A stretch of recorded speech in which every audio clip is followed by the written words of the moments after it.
Assalamualaikum warahmatullahi wabarakatuh. Waalaikumsalam warahmatullahi wabarakatuh. Kembali lagi di Inspiring Without Us di edisi 28 Desember 2024. Ada saya Andi Setiono. Ada saya Fitria. Dan saya Laila.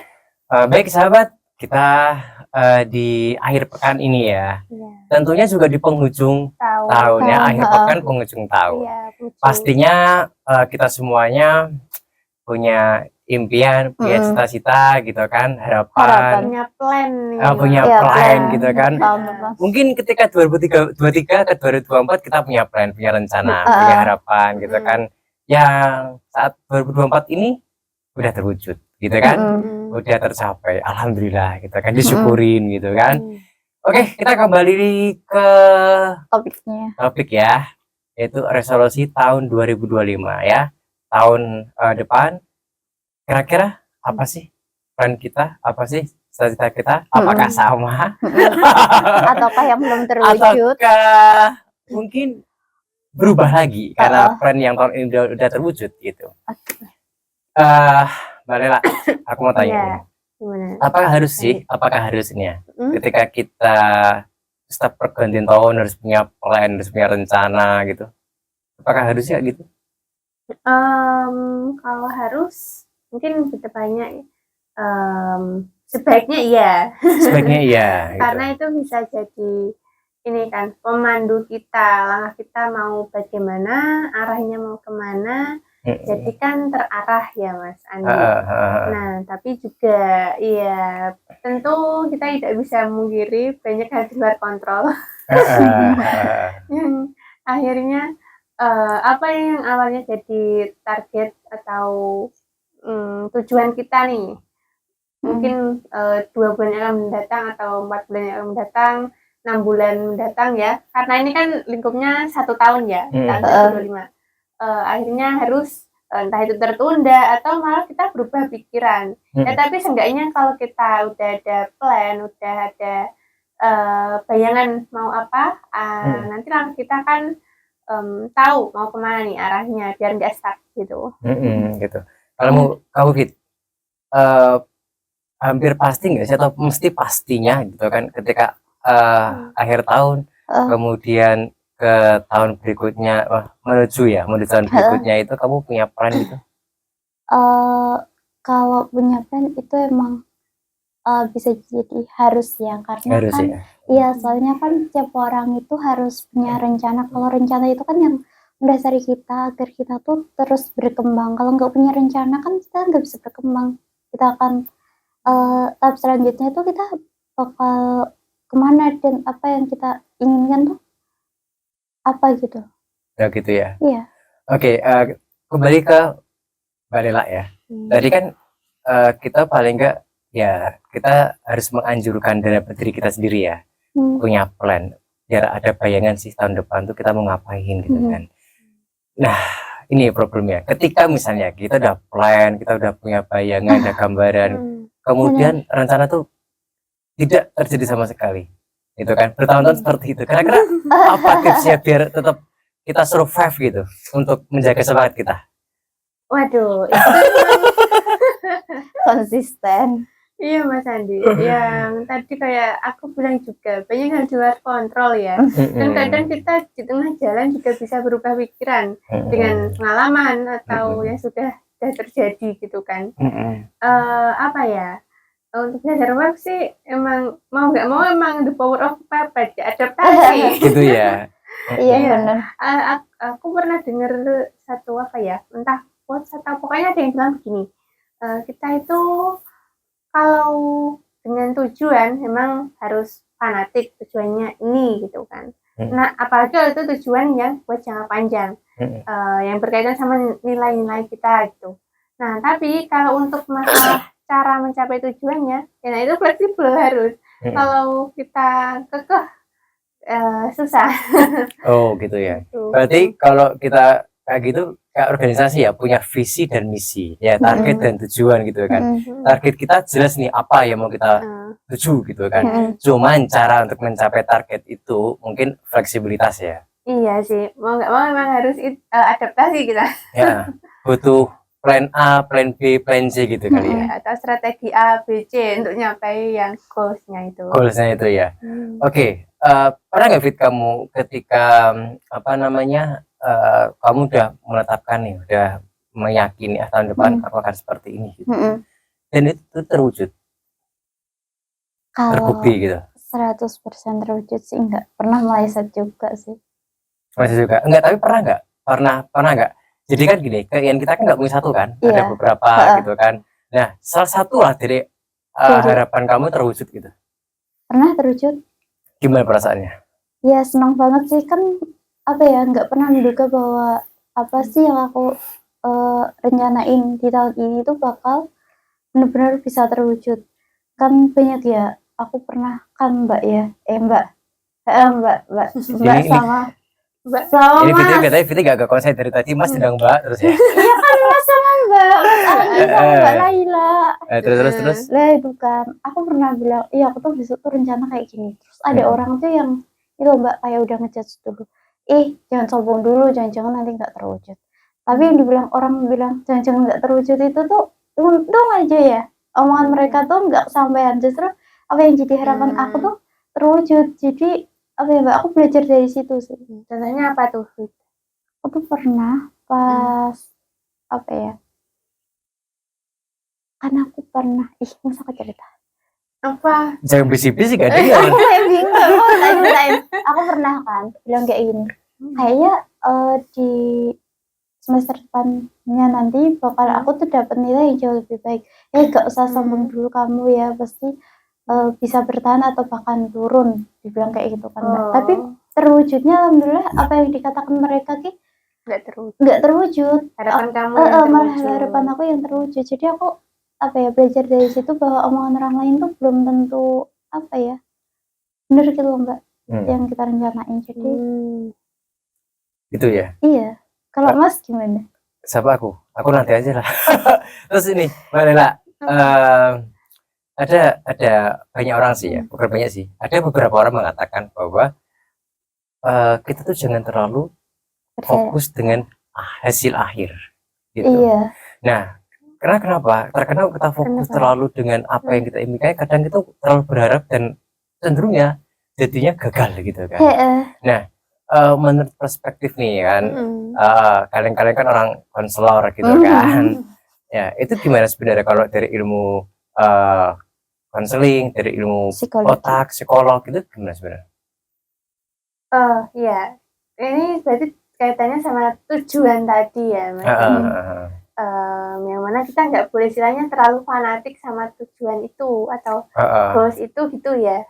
Karena nanti kalau gagal, wah ya itu nggak ada apa ya istilahnya cadangannya kan. Opsi berikutnya mau apa nih gitu kan. Nah iya sih emang ini ya yang pernah aku dengar di audiobook atau apa ya aku lupa. Pokoknya kayak gini, meskipun kita mungkin takut untuk membuat tujuan ya, tapi otak kita itu ya pasti secara alami kita tuh pengen ini loh tujuannya apa. Kalau enggak kita malah bingung gitu ya. Iya, dan sebenarnya tujuan itu yang mendorong kita buat gerakan ya. Jadi kita kalau menurutku sih kita anggap tujuan itu sebagai motivasi aja biar kita bergerak ya, maksudnya biar kita aktif gitu, nggak cuma pasif atau istilahnya pasrah bongo aja. Nah, masalah itu tercapai apa enggak ya nggak apa-apa, minimal mungkin saja jadi tujuan A yang sempat jadi goals kita, yang sempat kita buat kita ambis gitu ya mencapai itu sebetulnya mungkin memang bukan jalan kita, tapi itu trigger aja dengan kita berjalan ingin mencapai tujuan itu ya, tujuan A tadi. Nah yang mana akhirnya gagal, tapi kan dari situ pas kita gerak, pas kita jalan, kita mendapatkan sesuatu gitu, pembelajaran yang mungkin dengan kita mendapatkan pembelajaran dari tujuan A yang akhirnya gagal, kita dialihkan ke tujuan yang lain gitu loh. Mungkin itu perbekalannya dari situ dulu. Berarti artinya apa ya? Pasti di semua proses itu akan ada pembelajaran dan hikmahnya gitu. Iya. Benar. Gitu. Nah, Tuh. bentar. Pertanyaannya ditunda dulu aja. Tanya sama Pak Produser. Ada bergabung sama kita? Pak Produser? Kalau lewat ya. Iya, makasih yang udah lewat-lewat. Oke, terima kasih ya. Persiapkan tahun baru bagaimana? Mempersiapkan tahun baru Iya. udah liburan. Kan libur panjang terus nih kita nih. Nah, Kemarin habis kalau syuting kita nggak sama. libur ya, Enggak. kita libur terus soalnya. Ya Oke, menarik sih ketika kita bicara tentang target, tujuan, kemudian rencana-rencana, apalagi dengan kemasan bahasa resolusi tahun depan gitu, apa yang akan kita lakukan gitu kan. Benar. Itu dahsyat kalimat itu. Nah, yang kita belum pernah apa ya membicarakan konkret gitu kan, konkret. Apa sih sebenarnya atau bagaimana sih sebenarnya cara kita untuk menyusun atau cara kita untuk membuat planning yang tepat gitu kan, ya agar kita tuh selalu berjalan di rule rencana kita itu. Apa ya kira-kira yang harus plan yang harus kita rancang gitu, Mbak Lela? Wah, itu emang aku sendiri juga masih belajar ya. Tapi ya pernah ini ya, kalau misalnya diskusi sama temen gitu, temenku selalu ngasih saran gini sih, ya kan kita udah punya, pertama-tama kita kenali dulu diri kita, kita itu merasa apa, kira-kira mampu nggak gitu, di bidang yang kita mampu itu apa, terus kira-kira apakah bidang itu misal kita betul-betul terjun, kita enjoy, kita happy, terus kita sekaligus bisa berkembang, terus habis itu baru kita betul-betul ini ya apa di breakdown buat langkah-langkah buat kecil ya, turunan dari sebuah rencana besar kita ya. Iya, kita baru apa setelah pertimbangan-pertimbangan itu baru dibuat rencana-rencana kecil gitu buat mencapai itu. Ya emang usaha gampang ya, kita harus mengenali diri sendiri gitu bilangnya. Betul, artinya kan kita harus kenal diri sendiri, kita juga harus tahu kapasitas kita. Nah, gitu kan. Ya, kapasitas kita artinya butuh sih konsistensi, butuh sih sebuah energi ya. Artinya kan energi itu kan bisa dari luar, bisa dari kita sendiri. Iya. Tapi paling utama dari kita sendiri sih. Dari Itu internal. paling utama, internal. Karena pengalaman juga. Ketika kita di sebuah tim ya, ini saya bicara tim ya, artinya kebetulan saya pun juga fokus di situ. Ketika kita buat program kegiatan nih misalnya nih, kita plan tahun depan gitu kan, karena plan yang saya sering lakukan itulah plan untuk tim, bukan untuk pribadi seringnya ya. Bukan tadi setiap tahun selalu kita evaluasi, kemudian kita rencanakan lagi, evaluasi, rencanakan lagi. Nah, leader dalam sebuah tim itu kan namanya leader ya, kita kan juga harus punya semangat terkhusus gitu kan. Iya kayaknya nggak sih gitu kan, karena kita kan artinya kan kita tanda petik nih, kita mengontrol, kita mengendalikan sebuah tim gitu kan. Nah, artinya di situ kan ketika ada hambatan, ada tantangan, toh itu pun kita sebagai seorang yang ibaratnya mengkoordinir gitu kan, nggak mungkin dong kita juga tantangan, ada hambatan gitu, kita kan down kan nggak mungkin. Ya kan, ketika kita dibenturkan seperti itu, ketika orang lain udah down di tim kita gitu kan, masa kita juga ikut, ketuanya nggak bisa ya nggak bisa kan kita soalnya kan, dia pemimpin masa mau kayak gitu kan, tetap harus ada energi sendiri. Dan di situ sebenarnya juga pembelajaran sih buat saya, buat kita semuanya, bahwa ya memang energi dari pribadi sendiri itu untuk penyemangat itu sangat penting sekali. Dan gimana itu caranya Mas Andi? Cara biar kita berpikir terbalik. Ya, kita berpikir terbalik. Artinya begini, ketika orang berpikir itu normalnya orang lurus-lurus aja, lempeng-lempeng aja, ketika itu ada hambatan, ya kita jangan berpikir ada hambatan sesuai dengan orang lain, kita berpikir terbalik gimana caranya. Gitu gak sih? Jadi gini, misalnya gini ya. Ada cerita nih, saya pernah ada dengar motivasi bisnis ini ya. Suatu ketika ini ada orang yang terkenal bisnis sekarang kan orang Yahudi ya. Ya, ada seorang Yahudi nih ceritanya nih ya. Dia itu apa namanya, bukan dia, tepatnya itu di kampungnya dia ya. Di dekat rumah dia itu akan dibuat alun-alun, ya kan, alun-alun. Nah, waktu itu seorang ini kan ada keluarga besar ya, ada suami, ada istri, ada anak-anaknya. Dan suami itu suka sekali melihara burung dara, merpati. Nah, dia nggak mau bekerja gitu kan, dia mau melihara merpati terus sampai banyak merpatinya. Nah, gimana sama istrinya, gimana sama orang lain, kamu gimana sih gitu kan, nggak kerja malah ngurusin merpati terus gitu kan. Nah, orang-orang yang di sekitar itu ketika ada alun-alun kan otomatis kan jualannya kan banyak kan, ada baju macam-macam kan, gitu kan. Dia enggak, justru ketika dia dicaci orang gitu kan, marah-marah burung, dia menjawab apa, burung ini nanti akan saya kelola gitu kan, dan orang itu yang di alun-alun sana akan memberikan makan burungku gratis. Caranya dengan apa? Ketika orang memberikan makan binatang itu kan seneng kan, dan itu kan jarang gitu loh, ada hiburan yang tiba-tiba gitu kan. Iya kan. Dan di saat itu orang nggak akan berpikiran bahwa itulah juga bisnis gitu loh. Ya kan. Ketika dia jualan jagung untuk merpati itu, jagungnya dari dia, ya kan, dia jual ke orang lain untuk kasih makan burungnya dia sendiri. Iya kan. Iya bener ya. Dia berpikir terbalik gitu kan. Nah, artinya juga saya pun juga mencoba untuk itu gitu. Jadi bagaimana kita berpikir terbalik.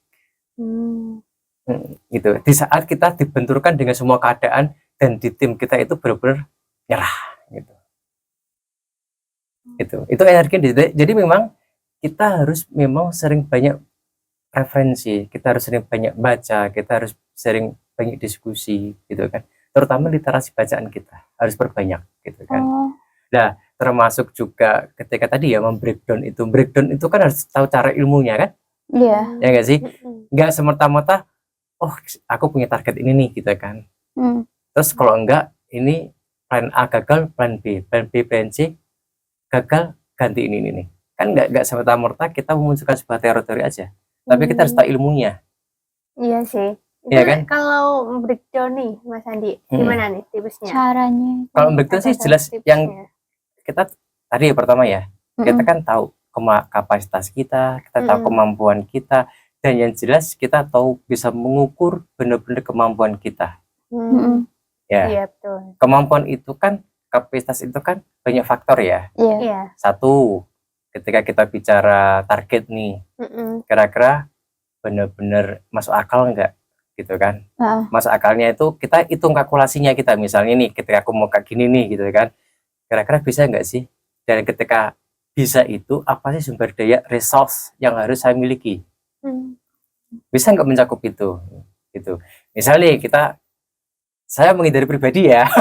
ini kita sekali ke tim ya, ketika kita buat program ya, banyak aspek kan ketika kita buat program. Satu, programnya apakah itu bagus, emang benar-benar dibutuhkan untuk orang gitu kan. Ketika dibutuhkan sama orang gitu misalnya gitu kan, kira-kira apa sih sumber daya yang saya miliki gitu kan.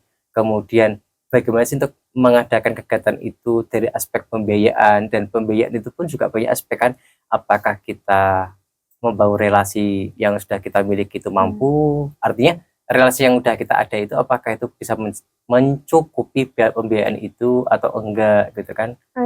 Iya kan, artinya kan banyak aspek harus kita pikirkan ya. Ini juga kembali lagi ke pribadi juga, ketika kita buat target itu misalnya Fitri nih, target semester depan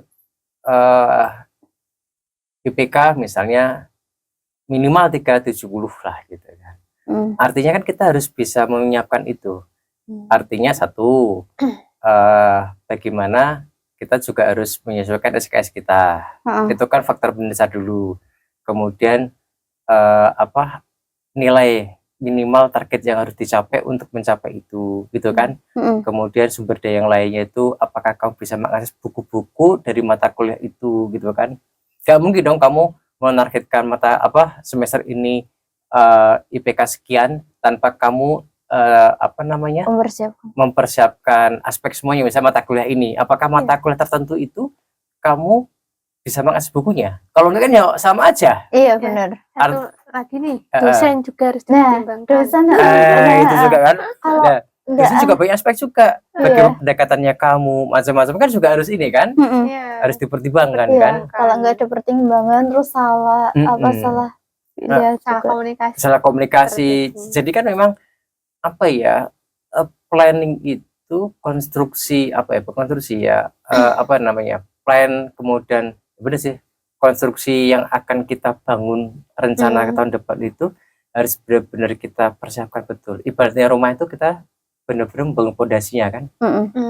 Nggak mungkin fondasinya kita itu apa kadarnya sedangkan kita mau membuat rumah itu lantai 3 dan seperfect mungkin.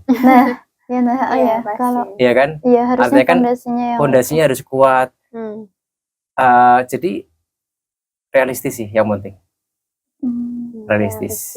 Menurut Mas Andi nih, kan Mas Andi juga sering ngomong realistis gitu, dan sering juga aku dengar kata realistis. Arti dari realistis dan ini konteksnya ini ya, plan yang realistis itu kayak gimana? Ya kalau aku sih realistis itu artinya gini, kita itu ya paling enggak ngukur kemampuan kita. Ngukur kemampuan kita, nyadari kemampuan kita, kemudian apa sih yang udah ibarat orang perang lah ya. Realistis itu berarti gini, apa sih yang ada di tubuh kita yang kita miliki dan apa yang ada di lawan. Nah kalau kita bicara yang lain tuh analisis SWOT, stretch kekuatan gitu kan, awareness itu kelemahan, opportunity itu peluang. Jadi bagaimana kita bisa mengukur kekuatan, kelemahan dan peluang yang kita bisa miliki. Pakai analisis SWOT. Analisis SWOT itu ya, itu karena ketika kita by design kita itu berdasarkan kekuatan, kelemahan, peluang baik kita maupun yang lain, itu udah deh, pasti kita insya Allah akan bisa berhasil gitu. Bisa berhasil. Dan tentunya ada hasil Allah ya, yang ini ya, hasil akhir Allah ya, campur tangan Allah ya. Tapi paling kan setidaknya kita ikhtiar, kita mencoba untuk ya artinya ya ranahnya manusia, ranahnya makhluk itu ya kita harus penuhi dulu. Ya gak sih? Semaksimal itu ranahnya manusia kan, makhluk kan itu kan, untuk kita bisa mempersiapkan itu. Jadi gitu. Realistis itu adalah kita nyadar diri, kita mengukur diri kita. Mampu mengukur kemampuan diri dengan analisis SWOT misalnya ya. Nah, itu. Jadi jangan sampai itu. Ya ini pendapat saya pribadi ya. Jangan sampai ketika kita ingin plan apapun, rencana apapun, itu adalah kita FOMO. Kayak FOMO ya. Jangan sampai, karena setiap orang itu rencananya, plannya, harapannya itu beda-beda. Iya sih. Beda-beda. Dan orang satu ke orang lain pun juga akan berbeda. Betul sih. Dan itu nggak bisa dipaksa ya. Nggak bisa dipaksa. Makanya kan kalau sekarang musim FOMO, aku mau plan ini untuk revolusi tahun ini gitu kan. Iya. Ngikutin temanku udah sampai sini. Ya, itu enggak. Tapi kadang nggak sampai gitu kan. Ini beda-beda. Jadi kita gitu. Kita punya kemampuan kita sendiri gitu loh. Iya. Gitu. Itu sih. Wah, udah berapa menit nih? Kayaknya asik banget kita bicara. Kita nggak ada selesainya kalau kita bicara resolusi untuk pergantian tahun tuh, wah. Panjang banget ya, Mas. Panjang banget kita. Oh iya. Udah berapa menit nih, Pak Produser? Oke, kegiatan kita Kegiatannya tahun ini. Iya, tahun ini sekalian ya. Tahun ini banyak sekali ya. Kita coba review ya. Tahun ini kita Ramadan, kemarin ada tadarus, ada lomba juga kemarin ya. Dan ini juga akan diadakan lagi setiap tahunnya. Lomba juga udah dibuka nih. Sudah di share tadarus nasional dan lombanya belum ya? Lombanya udah juga. Udah juga ya, lomba Quran Braille ya, baca Quran Braille. Untuk tingkat Jawa Tengah Tingkat nih, Jawa sama-sama Tengah. yang domisili di Yang- Jawa Tengah bisa ikut Iya. daftar ya. Daftar jangan sampai ketinggalan.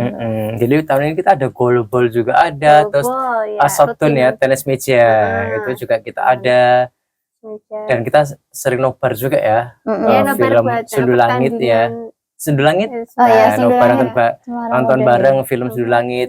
Ya, jadi film yang mengisahkan tentang disabilitas, kemudian Inklusi. bagaimana film itu bisa apa ya, dapat akses ya, akses untuk teman-teman tuli, tunanetra dan lain sebagainya. Jadi film itu sangat inklusif banget gitu.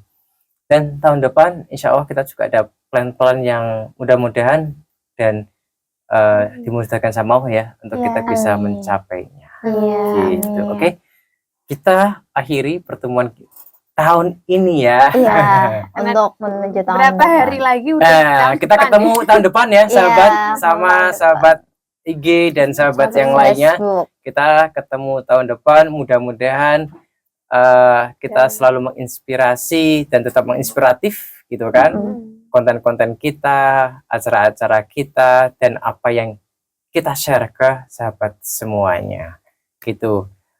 Selamat menikmati liburan dan Tahun baru. jangan lupa ya jaga kesehatan Ya. karena musimnya kadang ya hujan terus gitu. Ya, Akhir betul kata sekali. saya Andistiono, Saya Fitria. Dan saya Laila. mari kita tingkatkan iman dan takwa kita kepada Allah Subhanahu wa taala. Sampai jumpa di puncak kemuliaan. Assalamualaikum warahmatullahi wabarakatuh.